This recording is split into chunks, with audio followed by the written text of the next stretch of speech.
দর্শক সবাইকে স্বাগত আরএনবি নিউজে। এবং এই মুহূর্তে আমরা দেখছি যে রংপুরের যে ডিসি অফিস রয়েছে সেই ডিসি অফিস ঘেরাও করার জন্য কিন্তু রংপুর ৩ আসনের বাংলাদেশ জাতীয়তাবাদী বিএনপি থেকে মনোনীত প্রার্থী শামসুজ্জামান শামীম প্রার্থী যে লোকজন যারা রয়েছেন, সমর্থকরা যারা রয়েছেন, নেতাকর্মী যারা রয়েছেন, তারা কিন্তু এরই মধ্যে রংপুরের ডিসি অফিস রয়েছে, তো ডিসি আমাদের যে বিক্ষোভ যে কর্মসূচি সেই বিক্ষোভ কর্মসূচি করছেন এবং ওখানে নিরাপত্তা যারা যারা কিন্তু আইন শৃঙ্খলা বাধার সমস্যা যারা রয়েছে তারা কিন্তু একদমই শক্ত অবস্থায় কিন্তু তারা রয়েছে। সরাসরি দেখানোর চেষ্টা করছি। যদি বলে রাখি আসলে গত কদিন আগে যে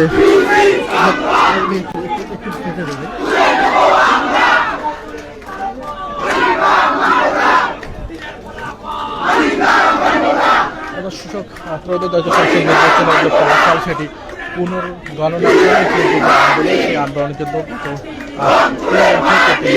করছেন সমর্থক যারা রয়েছেন তারা। এবং যদি বলে কিন্তু গত দীর্ঘদিন সড়ক অবরোধ থেকে শুরু করে নানান যে কর্মসূচি সেই কর্মসূচি নিয়েছে এবং আজকে আমরা দেখছি যে একদম মূলত আন্দোলনকারী যারা রয়েছে তারা কিন্তু অবস্থান করছেন। এবং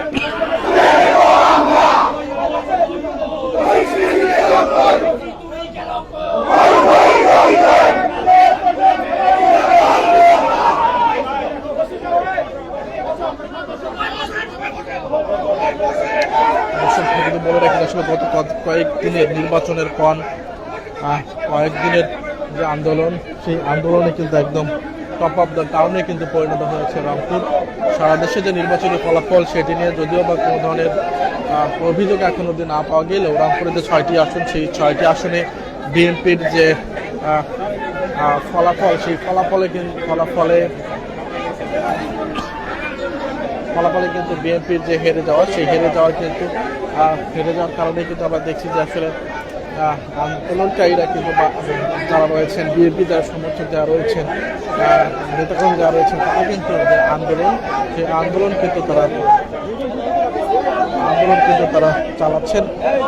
এবং যে দৃশ্যটি আমি একটু দেখানোর চেষ্টা করছি যে আসলে এর মধ্যে রংপুরের যে ডিসি অফিস রয়েছে সেই ডিসি অফিসের একদমই সামন অংশটাতে কিন্তু যারা আন্দোলনকারী যারা রয়েছেন তারা কিন্তু বসে পড়েছেন। এবং যদি বলে রাখি যে আসলে বর্তমানে কিন্তু রংপুর 3 আসনের যারা বিএনপি সমর্থক যারা রয়েছেন তারা এসেছেন এবং এখানে কিন্তু আসবার কথা রয়েছেন। রংপুর 4 আসনে এমদাদুল হক ভরসার যারা সমর্থনকারী যারা রয়েছেন তারাও আসবেন এবং রংপুর 6 আসনে বিএনপি থেকে মনোনীত যিনি প্রার্থী রয়েছেন তার যে সমর্থনকারী যারা রয়েছেন তারাও কিন্তু ঠিক এই ডিসি অফিসের সামনে এসে যে বিক্ষোভ কর্মসূচি সেই বিক্ষোভ কর্মসূচি কিন্তু করবার কথা কিন্তু রয়েছেন।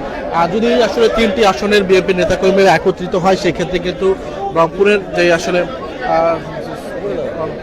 আসলে যে তাদের যে অবস্থান সেই সংখ্যাও কিন্তু অনেকটাই কিন্তু বেশি হবে এবং আন্দোলনকারী যারা রয়েছেন তারা কিন্তু আসলে তাদের যে আন্দোলন সেই আন্দোলন কিন্তু তারা চালিয়ে যাচ্ছেন। গত 72 ঘন্টা ধরে আমরা দেখছি আন্দোলনকারীরা কিন্তু তাদের যে আন্দোলন সেই আন্দোলন কিন্তু চালাচ্ছেন। এবং আমরা দেখছি যে আসলে সকাল ঠিক বেলা 12টার পর থেকেই কিন্তু মূলত আন্দোলনকারী যারা রয়েছেন তারা কিন্তু মূলত ডিসি অফিসে কিন্তু চলে এসেছেন এর মধ্যে এবং তারা কিন্তু বসে পড়েছে।